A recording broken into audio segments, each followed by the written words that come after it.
అదేందు మంచి లీన్ ఉంటాడు ఏం లేదు.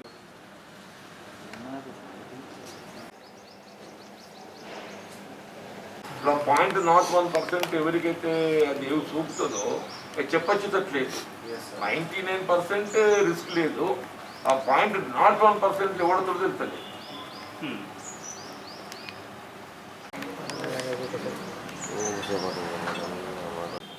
ముందుగా ఈ దీపావళి నరక చతుర్దశి సందర్భంగా జగిత్యాల పట్టణ ప్రాంత ప్రజానీకంతో పాటు యావత్ తెలంగాణ ప్రజానీకానికి శుభాకాంక్షలు తెలియజేస్తూ ఇవాళ ఏ కరోనా వైరస్ కోవిడ్-19తో భయాందోళనలో ఉన్నటువంటి ఒక సమాజానికి ఈ దీపావళి చరమగీతం పాడి దేశ ప్రగతి జాతీయ ఉత్పత్తి ముందుకు పోవాలని ఆశిస్తుంది.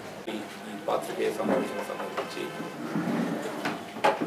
ఇలా రాష్ట్రంలో ఒకవైపు ఏదైతున్నదో ఈ కరోనా వైరస్ ఏ కోవిడ్-19తో ఇలా జాతీయ సగటు ఆదాయం క్షీణించడంతో పాటు ముఖ్యంగా రాష్ట్ర ప్రగతికి సంబంధించి కూడా వీళ్ళ అధికారిక లెక్కలకు అనుగుణంగానే దాదాపు 50,000 కోట్ల ఆశించిన ఆదాయం కోల్పోతున్నట్టు ఈ మధ్య మరి మన పత్రికల్లో గమనించడం జరిగింది. అంటే రాష్ట్ర ప్రభుత్వం ఆశించిన ఆదాయం 50,000 కోట్లు కోల్పోతున్నట్టు మనం భావిస్తే దానికి అనుగుణంగా రాష్ట్ర ప్రజానీకం కూడా ఉపాధి కోల్పోతున్నట్టు మనం భావించాల్సి వస్తుంది.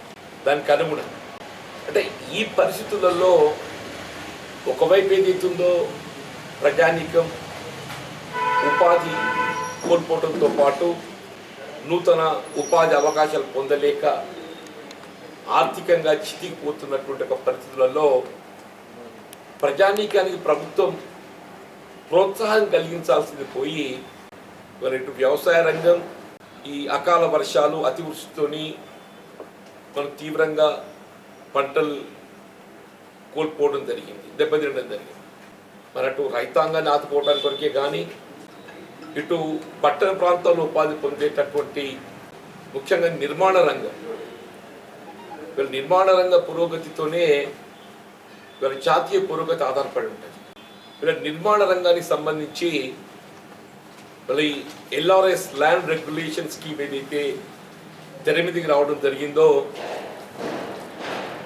దానికి తోడు ఈ రిజిస్ట్రేషన్ ప్రక్రియ నిలిచిపోవడం కూడా for the last 8th September నుండి ఇప్పటి వరకు ఏదైతుందో రిజిస్ట్రేషన్ ప్రక్రియ నిలిచిపోవడంతో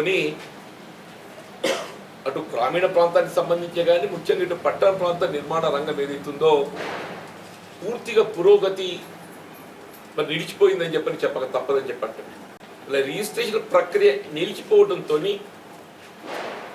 వీళ్ళ ఆస్తుల క్రయ విక్రయాలే కానీ వీళ్ళ కన్స్ట్రక్షన్లో ఏదైతే మార్టిగేజ్తో ఏదైతుందో బ్యాంకుల పురోగతి కూడా ఆధారపడి ఉంది. ఇలా బ్యాంకుల పురోగతి నిలిచిపోయింది. నిర్మాణ రంగంతో పాటుగా విద్యార్థులు మన ఎడ్యుకేషన్ లోన్సే కానీ మొత్తం నిలిచిపోయిందని చెప్పంటున్నాం. అసలు ఏదో దసరాకు ఆరంభమవుతుందని చెప్పని ప్రభుత్వం పేర్కొన్నది. ఇలా దసరా పోయింది, దీపావళి పోతున్నది. ఇంతవరకు స్పష్టంగా అసలు ఏం జరగబోతుందనేది మనం ఊహించే పరిస్థితి లేదని చెప్పండి. ఇలా వ్యవసాయ భూములకు సంబంధించి సరే ధరణి పోర్టల్ ప్రక్రియకు అనుగుణంగా ఏదైతే ధరణి పోర్టల్లో అప్లోడ్ చేయబడినటువంటి ఆస్తులు మాత్రం ఏదైతుందో రిజిస్ట్రేషన్ చేయబడటానికి ఇవాళ ప్రక్రియ ఆరంభింపబడ్డదని చెప్పని మనం గమనిస్తున్నాం. కానీ ఈ రిజిస్ట్రేషన్ ప్రక్రియలో ఇప్పటికీ స్పష్టత లేని అంశాలు ఇవాళ వాస్తవంగా ఏదైతున్నదో ఈ ఆస్తుల బదిలీకి సంబంధించి ఏ సంస్కరణలు మరి చేపట్టబడడం జరుగుతుందని చెప్పిన ప్రభుత్వం పేర్కొన్నదో ఈ సంస్కరణలు వీళ్ళ విధానంలో సరళీకృతం కావాలి. ఆ సరళీకృతం చేయడంలో భాగంగా మ్యూటేషన్ అనేది రిజిస్ట్రేషన్కి అనుసంధానం చేయడంతో ఏకకాలం లోపల ఏదైతుందో రిజిస్ట్రేషన్ ప్రక్రియ అట్లాగే మ్యూటేషన్ బదిలీ కూడా జరిగిపోతుందని చెప్పి ప్రభుత్వం పేర్కొనడం జరిగింది. కానీ ఈ రిజిస్ట్రేషన్కి సంబంధించి ఏదైతున్నదో ఇవాళ చేపట్టబడేటువంటి అవకాశాలు ఉన్నాయి చెప్పంటాడు. ఏదైతే కేవలం 4 ఆప్షన్లు మాత్రం వచ్చినాయి ఇంతవరకు. సేల్,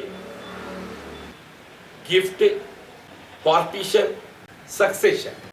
సక్సెషన్ అంటే వారసత్వం. నిజంగా నాకైతే ఒక్కొక్కసారి ఆశ్చర్యం కలుగుద్ది. గతంలో వారసత్వానికి సంబంధించి ఏ విధమైనటువంటి ఆర్థిక భారం లేకుండా ఎవరైనా భూ యజమాని చనిపోయినట్టయితే హిందూ వారసత్వ చట్టానికి అనుగుణంగా హిందూ సక్సెషన్ యాక్ట్, అట్లాగే ముస్లిమ్స్కి వచ్చినప్పుడు ఏదైతుందో వాళ్ళు ముస్లిం రిలీజియస్ యాక్ట్ వాళ్ళకు ఆ చట్టాలకు అనుగుణంగా ఏదైతుందో సరే once the death certificate is produced ఇవాళ రెవెన్యూ అధికారులు విచారణ జరిపి ఏ విధమైన ఆర్థిక భారం లేకుండా మరి వారసత్వం అమలు చేయగలిగేటువంటి యొక్క ఆనవాయితీ చట్టం అమల్లో ఉంది. ఇవాళ ఏమైపోయింది, ఈ వారసత్వానికి సంబంధించి రిజిస్ట్రేషన్ అనేది ఏదైతుందో మ్యాండేటరీగా పొందుపరిచింది.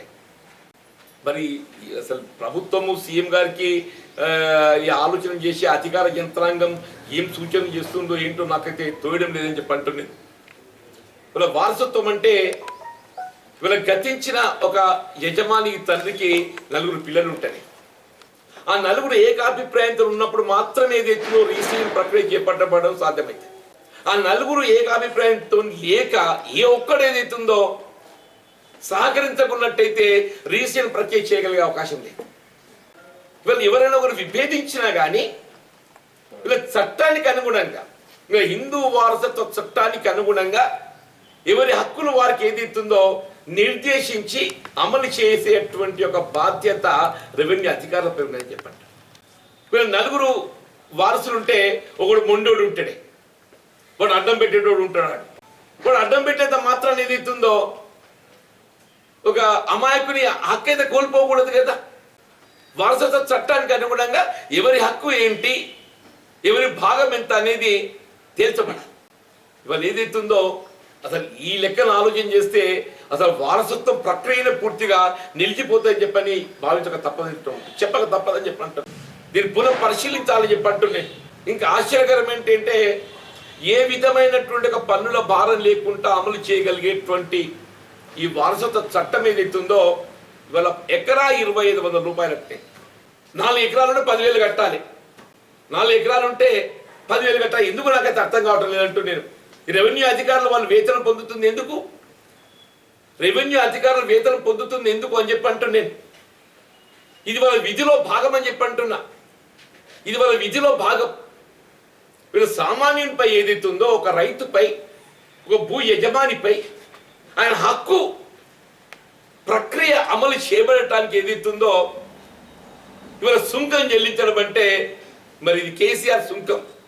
ఇదేంటి కేసీఆర్ సుంకం అని చెప్పి అంటున్నాను. వీళ్ళు సులభతరం ప్రక్రియ అంటే ఇదేనా, సులభతరం ప్రక్రియ అంటే ఏదైతుందో ఇదేనా అని చెప్పి అంటున్నాను. అది మ్యూటేషన్. ఇవాళ సేల్కి సంబంధించి కూడా ఒక డాక్యుమెంట్ రిజిస్టర్ చేయబడ్డట్టయితే ఒకటే document is single document. Suppose if that single document covers ఒక 5 ఎకరాలు ట్రాన్సాక్షన్ కవర్ చేస్తాను అనుకోండి, ఆ సింగిల్ డాక్యుమెంట్ రిజిస్ట్రేషన్ ప్రక్రియ మ్యూటేషన్ అమలు చేయబడటానికి ఏదైతుందో 5 ఎకరాలు అంటే 5 × 2500 12,500 మళ్ళీ సుంకం చెల్లించాలి. ఇంతవరకు ఏదైతుందో ఎక్కడ కూడా మ్యూటేషన్ ఫీజు లేదు. ఇంతవరకు ఏదైతుందో ఏ విధమైనటువంటి మ్యూటేషన్ సుంకం లేకుండా, మ్యూటేషన్కి ఏదైతుందో ఆర్థిక భారం లేకుండా కేవలం రిజిస్ట్రేషన్ డాక్యుమెంట్ ఏదైతుందో రెవెన్యూ అధికారం ముందు దఖలు పరిచినట్టయితే అది అమలు చేయబడటం జరుగుతుంది. వీళ్ళు మీరేమంటారు, సులభతరం చేయబడడం జరిగిందని చెప్పి. సులభతరం చేయబడడం అనంటే ఏంటి, కేసీఆర్ సుంకం. కేసీఆర్ సుంకం ఎకరా 2,500 రూపాయలు కేసీఆర్ సుంకం అమలు చేయబడదు ఒకటే document. If that covers 4 acres 5 acres 10 acres ఎంత కానివ్వండి, ఒక డాక్యుమెంట్ అమలు చేయడానికి ఏదైతుందో అందులో పొందుపరచబడినటువంటి ఒక ట్రాన్సాక్షన్ విలువను బట్టి మళ్ళీ స్టాంప్ డ్యూటీ కట్టినట్టు కట్టాలి. It's nothing but stamp duty కట్టినట్టు కట్టాలని చెప్పి అంటుంది. పార్టీషన్ ఇచ్చామని చెప్పి అంటుంది. There is no family settlement. Family settlement is different from partition. Family settlement లోపల ఏదైతుందో ఒకరు హక్కు కూడా పూర్తిగా కోల్పోతారు.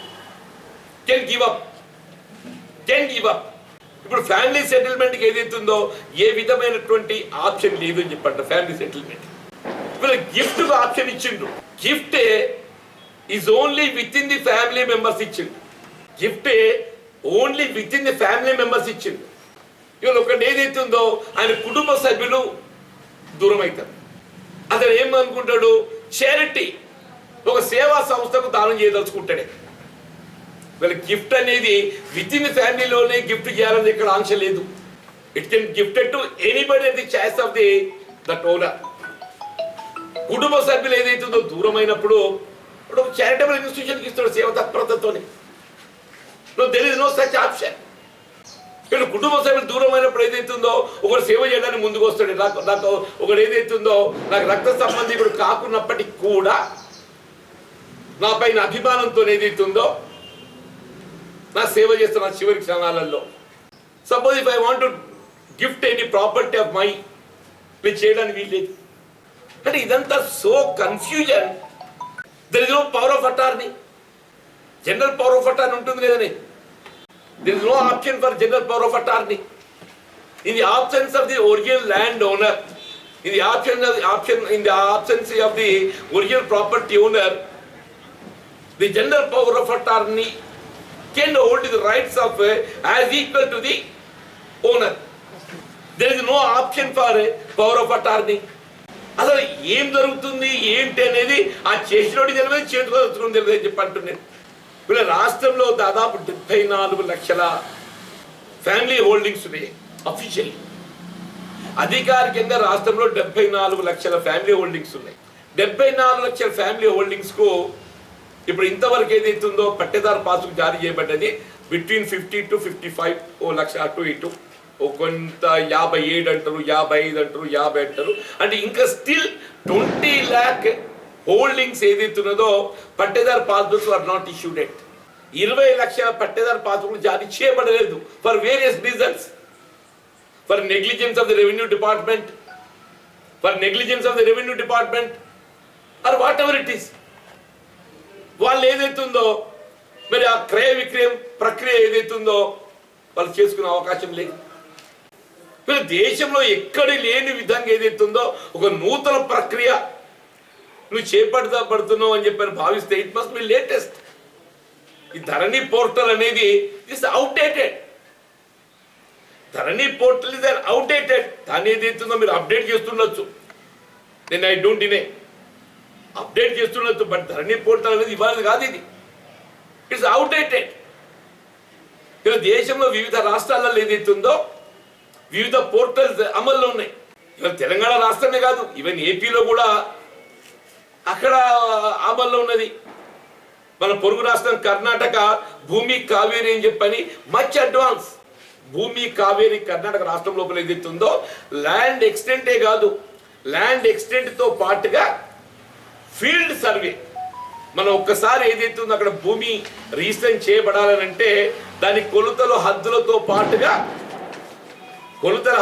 పాటుగా మనం లైక్ హౌస్ ప్లాట్ రిజిస్ట్రేషన్ ఎట్లా చేస్తామో అట్లా ఫోటో యుక్తంగా అలా రిజిస్ట్రేషన్ అవుతుంది కర్ణాటక. నువ్వు లేటేజ్ చేస్తున్నప్పుడు ఏదైతుందో నువ్వు ఇతర రాష్ట్రాల్లో ఏ విధంగా దొరుకుతూ స్టడీ చేసి అంతకంటే నూతన సాంకేతిక పరిజ్ఞానంతో ఏదైతుందో మరింత అడ్వాన్స్ చేయాలి. కానీ దేశజాలకు పోయి ఏదైతుందో నాకనే మొత్తం సర్వం నేనే, నాకు తెలిసిందే కూడా తెలియదు అని చెప్పి అనుకుంటే ఎట్లనే. ఎంత తెలిసినా కానీ ఏదైతుందో పొరుగు వాడిని చూసి అంతగా మెరుగ ప్రయత్నం చేయడం తప్పైతే లేదు కదా. మన సెషన్లో ఏదైతే అదే సూచన చేశాను నేను. సెలెక్ట్ కమిటీ పంపించి సెలెక్ట్ కమిటీలో ఏదైతుందో వివిధ రాష్ట్రాలలో ఏ ప్రక్రియ అమలు చేయబడుతుందో ఆ ప్రక్రియను మనం పరిశీలిద్దాం. ఆ ప్రక్రియను పరిశీలించి అందులో ఇంకేమైనా మనం మెరుగైన విధంగా చేద్దామంటే మనం చేద్దామని చెప్పింది నేను.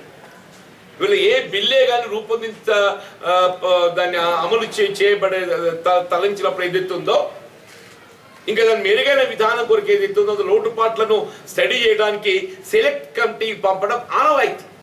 ఇలా మన సీఎం గారికి బేచజాలు నాకంటే ఎక్కువ ఎరకనా నువ్వు చేసింది ఏమైపోయింది ఆఖరికి ఏదైతుందో వీళ్ళ సాదా బైనాముల ప్రక్రియ ఇలా రద్దు చేయబడ్డట్టుగా చట్టాన్నిలో ఎక్కడైనా సాదా బైనామా అమలైతే మినిమం కామన్ సెన్స్ మస్తే హ్యావ్ మన లీగల్ ఎక్స్పర్ట్స్ ఏం చెప్తున్నారో నాకు అర్థమైతే లేదా.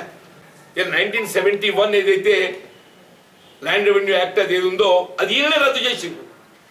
రద్దు చేయబడ్డటువంటి ఒక గవర్నర్ ఆ ఉత్తర్వులతో వెలువడ్డ తదుపరి మళ్ళీ ఆ చట్టానికి అనుగుణంగా సాదా బైనామా అమలుకి ఏదైతుందో ఆప్షన్ ఇచ్చింది. వీళ్ళు కోర్టు మొట్టికాయలు వేస్తే మళ్ళీ దాన్ని ఏదైతుందో ఇవాళ మళ్ళీ అమెండ్మెంట్ పట్టుకొస్తుంది. నూతన చట్టం ఏదైతుందో ఇదివరకు ఆప్షన్ లేదు. అది వీళ్ళు అందులో ఆప్షన్ ఇచ్చి దాని బట్టి సరి చేయడానికి అందులో పట్టుకొస్తారని చెప్పండి. అర్బన్ ప్రాపర్టీస్కి సంబంధించి ఇంతవరకు ఏ విధమైన ప్రక్రియ లేదు. లాస్ట్ 2 months 8th సెప్టెంబర్కి ఏదైతుందో రిజిస్ట్రేషన్ ప్రక్రియ నిలిచిపోయిందంటే దాదాపు 2 మాసాలు గడిచిపోయింది. ఇంతవరకు ఏదైతుందో ఏ విధమైనటువంటి ఒక డాక్యుమెంట్స్ ఎగ్జిక్యూషన్ లేకపోతేనే మొత్తం నిర్మాణ ప్రక్రియ నిలిచిపోయిందంట టోటల్. ధరణి పోర్టల్లో అప్లోడ్ చేయబడినటువంటి ఆస్తి మాత్రమే నీకు రిజిస్టర్ చేయబడుతుంది. For some reason or for any reason ఏదైనా ఇల్లే కానీ ఇంటి ప్లాటే కానీ ధరణి పోర్టల్లో అప్లోడ్ చేయబడి లేకున్నట్టయితే అది రిజిస్టర్ చేసేందుకు అవకాశం లేదు. వీళ్ళు పట్టణాలలో కానీ గ్రామీణ ప్రాంతంలో కానీ వీళ్ళ అధికారులు వాళ్ళ ఇల్లు పరిశీలిస్తున్నారే. సపోజ్ ఇల్లు ఏదైతుందో దానికి 200 గజాలని ఒకటి రాసుకపోతారు. అది 250 ఉంటుంది అనుకో, 200 రాసుకపోయింది. Suppose if the extent is 250 yards, only 200 yards can be transferred, not 250. ఇప్పుడు ధరణి పోర్టల్ సవరణ కూడా లేదు. నేను ఎందుకు చెప్తున్నాను, ధరణి పోర్టల్కి ఏదైతుందో సవరణ ఆప్షన్ లేదు, మాడిఫికేషన్ ఆప్షన్ లేదు.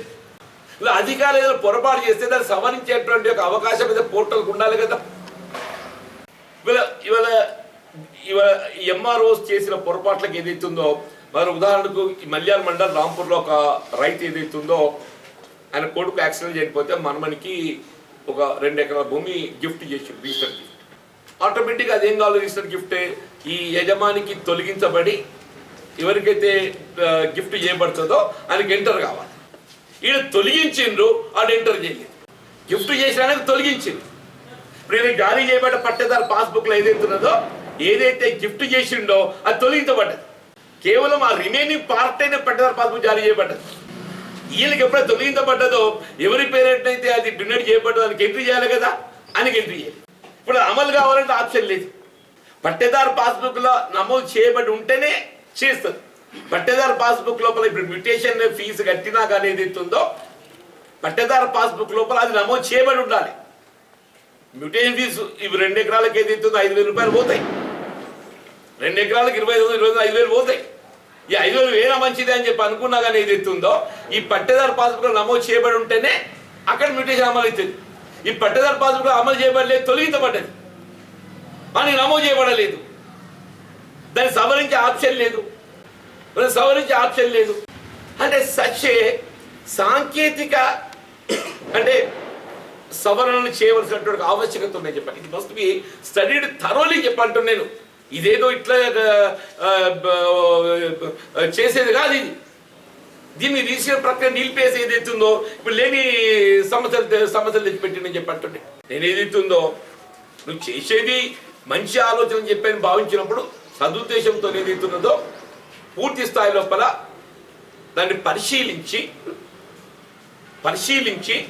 భవిష్యత్తు లోపల ఏదైతుందో ఏ విధమైనటువంటి ఒక ఇబ్బందులు ఎదురు కాకుండా నువ్వు చట్టాలు రూపొందించాలి. ఆ విధంగా కాకుండా ఏ విధమైన ఒక పరిశీలన లేకుండా కేవలం ఏదైతుందో ఆయనకు తోచిందే వేదం అన్నట్టు ఏదైతుందో నువ్వు చట్టాలు రూపొందించాలని చెప్పని భావిస్తే మరి చట్టాన్ని ఎవరు తయారు చేయాలి? రెవెన్యూ ఆఫీసర్ తయారు చేయాలి. లీగల్ ఎక్స్పర్ట్ ఏదైతుందో దాన్ని స్క్రూటినీ చేయాలి. ఈ రెవెన్యూ ఎక్స్పర్ట్ దాన్ని తయారు చేస్తలేడు, లీగల్ ఎక్స్పర్ట్ దాన్ని స్క్రూటినీ చేస్తలేడు. అన్ని సీఎం గారి కూర్చొని రాత్రులు ఆయన స్కూటీ చేస్తుండు, ఆడ పోయి సంతకం పెట్టాలి, జీవో జారీ చేయాలి. ఇంకో ఇది దాని పరిణామం ఇది అని చెప్పంటారు. రాష్ట్ర పురోగతి పూర్తి స్థాయి లోపల కుంటుపడటానికి సీఎం గారు నైతిక బాధ్యత వహించాలని చెప్పంటారు. రాష్ట్ర పురోగతి పూర్తిగా నిలిచిపోవటానికి సీఎం గారు నైతికంగా బాధ్యత వహించాలని చెప్పంటున్నా. ఇవాళ అంటే నేను చెప్పిన అన్ని కూడా నేను కొన్ని అందులో ఉండేటువంటి యొక్క ల్యాప్సెస్ నేను చెప్పినాయి.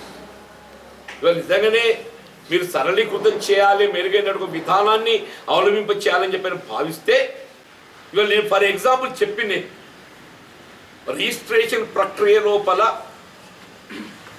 ఏ విధమైనటువంటి ట్రాన్సాక్షన్స్ చేయగలిసినటువంటి ఆవశ్యకత ఉన్నదో సిపిసి సివిల్ ప్రొసీజర్ కోడ్ ఉంది, రిజిస్ట్రేషన్ యాక్ట్ ఉంది. రిజిస్ట్రేషన్ యాక్ట్ లోపల ఏ డాక్యుమెంట్లు చేయడానికి అవకాశం ఉన్నదో అవన్నీ కూడా పరిశీలించాలి. ఇవాళ ఇంతవరకు ఏదైతుందో అమల్లో ఉన్నటువంటి రిజిస్ట్రేషన్ యాక్ట్ లోపల మనం ఏ డాక్యుమెంట్ ఎగ్జిక్యూట్ చేయడానికి అవకాశం ఉన్నదో అవన్నీ కూడా పరిశీలించి ఆ డాక్యుమెంట్స్ అన్నిటికీ నువ్వు ఆప్షన్ ఇవ్వాలి. ఏ విధంగా పరిశీలన లేదు, ఆప్షన్ లేదని చెప్పంటూ నేను ఇప్పుడు అమలుకు అనుమతించబడ్డటువంటి వ్యవసాయ ఆస్తులకు భూములకు సంబంధించి సో మెనీ ల్యాప్సెస్, వ్యవసాయేతర వాటికైతే ఇంతవరకు ఏది దిక్కేలేదు, వ్యవసాయేతర వాటికి ఇంతవరకు ఏది దిక్కేలేదు చెప్పంటారు. ఎక్కడో ఒక ఓపెన్ ప్లాట్ ఉంటుంది, అది నమోదు కాదు, అది రిజిస్ట్రేషన్ కాదు. ఇప్పుడు ఎల్ఆర్ఎస్కి అప్లై చేసింది ఉంటుంది, ఉదాహరణ చెప్పంటున్నా. ఎల్ఆర్ఎస్కి అప్లై చేయబడ్డది కూడా అది ఎల్ఆర్ఎస్లో క్లియర్ చేయబడ్డ తదుపరి మాత్రమే ట్రాన్సాక్ట్ అవుతుంది. ల్యాండ్ రెగ్యులేషన్ స్కీమ్ కింద ఏదైతుందో మనం లాస్ట్ డేట్ ఇచ్చిండేదో 15th of October 31st October ఏదో లాస్ట్ డేట్ ఇచ్చింది అనుకో, అది that is only for application. దాని నిర్ణయం ఇంక ఉన్నది పెండింగ్ ఉంది. ఇప్పుడు దానికి ఎంత పన్ను వేయాలి, ఏ విధంగా రెగ్యులరైజ్ చేయాలనేది ఇంకా విధానం రూపొందించబడలేదు. ఎల్ఆర్ఎస్కి అప్లై చేయడానికి ఆప్షన్ ఏదైతుందో ఇవాళ 31st October ఏదో డేట్ ఉంది, అయిపోయింది మొత్తానికి. దాన్ని ఏ విధంగా రెగ్యులరైజ్ చేయడం అనేది ఇంకా విధానం రూపొందించలేదు. దానికి ఎంత పన్ను వేయటము, ఏంటి, ఎప్పటిలోగా చేస్తారు, మరి అదేది కాకుండా మీకు డాక్యుమెంట్ ట్రాన్సాక్ట్ కాదానికి. ఇవన్నీ కూడా ఏదైతుంది ప్రక్రియ అంతా కేవలం ప్రభుత్వ అనాలోచిత విధానం, ఏకపక్ష ధోరణి చెప్పంటున్నాను. ఇవన్నింటికి సీఎం గారు నైతిక బాధ్యత వహించాలని చెప్పండి. ముఖ్యంగా గతంలో లేనటువంటి యొక్క ఏ విధమైన ఆర్థిక భారం అదనంగా మీరు మోపడానికి ఏదైతుందో ఇది అనైతికం. మరి ఏదైతే కేసీఆర్ సుంకం నువ్వు విధించదలుచుకున్నావో ఈ తరుణం లోపల ఏదైతుందో ఇది అనైతికం, దాన్ని ఉపసంహరించుకొని చెప్పండి. మ్యూటేషన్ ఫీస్ అనేది ఇది అదనంగా భారం మోపడం అనేది ఇది అనైతికం. ఇది సామాన్య ప్రజానీకంపై, రాష్ట్ర ప్రజానీకంపై అదనపు ఆర్థిక భారం, నీ రాష్ట్ర ఆర్థిక వనరులు ఏదైతుందో నువ్వు పెంచుకోవాలని చూడటంలో నీ కుట్రలో భాగంగా ఏదైతుందో ఇవాళ రాష్ట్ర ప్రజానీకంపై ఈ కేసీఆర్ సుంకం విధిస్తుంది. ఇలా మ్యూటేషన్ రూపకంగా ఏదైతే నువ్వు విధించబోయేటువంటి కేసీఆర్ సుంకం ఏదైతుందో దాన్ని ఉపసంహరించు. ఎల్ఆర్ఎస్ పై ఏదైతుందో నువ్వు వెంటనే before end of this year నువ్వు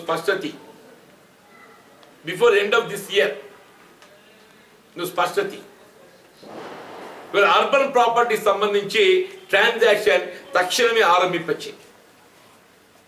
గతంలో ఏ విధంగా అమలు చేయబడ్డదో నువ్వు ధరణి పోర్టల్లో నమోదు చేయబడలేనటువంటి ఆస్తులకు కూడా ఈ ధరణి పోర్టల్ నమోదుకి ఏదైతుందో అనుమతి ఎప్పటికప్పుడు ఇస్తూ it's not be closed, it must be నీకు సబ్ రిజిస్ట్రేషన్ ఆఫీస్ లోపలనే నమోదు చేసుకోవడానికి ఆప్షన్ ఇచ్చి దాని రిజిస్ట్రేషన్ అనుమతించాలి. ఇవాళ ఇంతవరకు రిజిస్ట్రేషన్ ప్రక్రియలో భాగంగా డాక్యుమెంట్స్ రిజిస్ట్రేషన్ చేయగలిగే అవకాశం ఉన్నటువంటి యొక్క అన్ని ట్రాన్సాక్షన్స్ను నువ్వు ఆప్షన్ ఇవ్వాలి. అంటే సచ్ యాజ్ ఫ్యామిలీ సెటిల్మెంట్ ఇప్పుడు నేను పేరు కొట్టుగా లేని ఆప్షన్ చెప్తే నీకు నేను అవన్నీ కూడా ఏదైతుందో power of attorney, family settlement, gift at the option of the donor, and development agreement, development agreement లేదు ఇప్పుడు. ఇదొట్టు ఏదైతుందో డెవలప్మెంట్ అగ్రిమెంట్ ఉండే, మార్టిగేజ్ ఉండే, ఇవన్నీ కూడా ఏదైతుందో ఆప్షన్సే. రిజిస్ట్రేషన్ ప్రక్రియ లోపల అమల్లో ఉన్నటువంటి ఒక ట్రాన్సాక్ట్ చేయగలిగే అవకాశం ఉన్నటువంటి అన్ని మీరు ఆప్షన్స్ ఇవ్వాలి.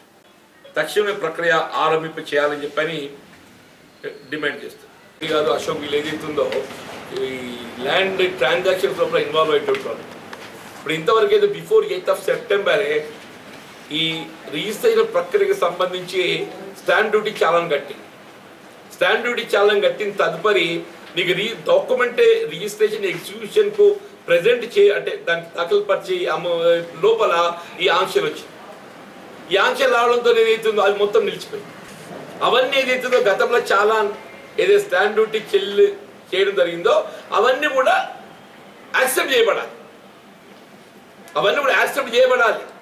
ఎందుకంటే గతంలో స్టాంప్ డ్యూటీ అప్పుడు అంతే ఉంది, ఇప్పుడు అంతే ఉంది. కాదు అదర్ స్టాంప్ డ్యూటీ అంటే ఇది ఎక్స్ట్రా అయిందని చెప్పాలి. ఎక్స్ట్రా కట్టాలి. ఏదో అదర్ స్టాంప్ డ్యూటీ అవసరం పడ్డట్టే మ్యుటేషన్ ఎక్స్ట్రా కట్టాలి. ఎగ్జాక్ట్లీ మ్యుటేషన్ ఎక్స్ట్రా కట్టాలి. ఇటువంటి ఎన్ని చాలా ఉన్నాయి లూపోల్స్, చాలా లూపోల్స్ ఉన్నాయి. అందుకే నేను నేను సెలెక్ట్ కమిటీ పంపాలని చెప్పాను. మీకు తెలిసి కానీ సెలెక్ట్ కమిటీకి పంపడం ఆనవాయితీ.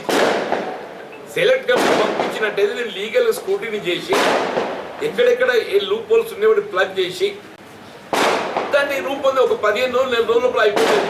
4 రాష్ట్రాలు పొరుగు రాష్ట్రాలు తిరిగి వస్తే ఎక్కడెక్కడ మెరుగైన యాక్చువల్లీ తీసుకుంటే ఇదేదో ఈయన కొత్తగా చెప్పుకునే కార్యక్రమం కాదు. ఈ national land records modernisation programme నేను గతంలో కూడా పేర్కొన్నాను, అందుకే నేను చెప్పలేదు. National land records modernisation programme ఇది జాతీయ స్థాయిలో రూపొందించబడ్డ కార్యక్రమం. ఇది జాతీయ స్థాయిలో రికార్డుల నవీకరణ, ల్యాండ్ రికార్డ్స్ మోడర్నైజేషన్ ప్రోగ్రామ్. అందులో భాగంగా వివిధ రాష్ట్రాల్లో ఏదైతుందో చేపడుతున్నాయి. దీనికి కావాల్సిన నిధులు కూడా ఏదైతుందో కేంద్ర ప్రభుత్వం సమకూరుస్తున్నది. ఈ ల్యాండ్ రికార్డ్స్ మోడర్నైజేషన్ సంబంధించిన ప్రోగ్రాం అమలుకు కావలసినటువంటి ఒక నిధులు కూడా కేంద్ర ప్రభుత్వం సమకూరుస్తున్నది. ఈయనెవరు కొత్త పట్టదారు పాస్బుక్ కావాలంటే మళ్ళీ 300 రూపాయలు కట్టాలి. వీళ్ళు భూములు కొనుక్కున్నాడు ఉంటాడు అనుకో, లేకుంటే అవసరం మార్పు అయిన తర్వాత ఎవరి పేరు అయితే వస్తుందో కేవలం మ్యూటేషన్ ఫీజుతో సరిపోతలేదు. మ్యూటేషన్ ఫీజుతో పాటుగా మాడిఫికేషన్ పట్టేదారు పాస్బుక్ అదనంగా చేర్చబడే ఆస్తితో కొత్త పట్టేదారు పాస్బుక్ రావాలి కదా, వాళ్ళు మళ్ళీ 300 రూపాయలు కట్టాలి. అంటే మళ్ళీ భూమి కొనుక్కున్నట్టయితే అందుకే దీన్ని ఏమంటున్నా కేసీఆర్ సుంకం అని చెప్పి అంటున్నా. ఎందుకంటే జుట్టు పన్ను ఎట్టుండేనో, ఎందుకంటే జుట్టు పన్ను ఉండని చెప్పని చరిత్రలో చదివే మన పాఠాలల్లా వీళ్ళు కేసీఆర్ సుంకం ఇది. ఎందుకంటే జుట్టు పన్ను ఇచ్చినట్టు మరి అప్పుడు దుర్గరాజు ఏ రాజు వేసిందో నాకు తెలియదు పేరు, కానీ ఎందుకంటే జుట్టు పన్ను వేసిండు ఔరంగజేబో మరి ఏ రాజు వేసిందో పొందాలి ఎవరు వేసిందే ఏదో సరే పేరు తెలియదు. అంత మళ్ళీ తప్పు కానీ కోపానికి వస్తారు మా కూడా వేసింది అని చెప్పాలి. ఏదో మొత్తానికి ముస్లిం రూలర్స్ వేసిండే జుట్టు పన్ను, ముస్లిం మైట్ బి ఔరంగజేబ్ అనుకుంటా. ఇలా కేసీఆర్ పన్ను ఎత్తుండ అన్నట్టు. ఇవాళ ఏదైతే ఉందో గతంలో ఎన్నడూ లేని మ్యూటేషన్ ఫీజు అనేది కొత్త చేస్తుండు కేసీఆర్ సుంకం అని. Thank you.